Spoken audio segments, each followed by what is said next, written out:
ఊసులు పెంచుకున్న ఆశలు తుళ్ళి తుళ్ళి ఆడుతున్నవి. కంచెలేని ఊహలే పంచవన్నె గువ్వలై నింగి అంచు తాకుతున్నవి. కొత్త జల్లు కురిసింది బ్రతుకే చిగురు తొడిగేలా వరమై వేళ. వానవిల్లు విరిసింది మిన్ను మన్ను కలిసేలా ఎగసే వేళ. అణువణువును తడిపిన ఈ తడి అమృత వర్షిణి అనుకోనా.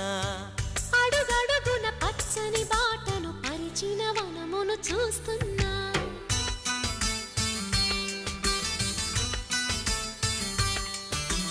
కన్నులలో గిల్లిలో వెన్నెల విరిసింది. చల్లని జాబిలితో స్నేహం కుదిరింది.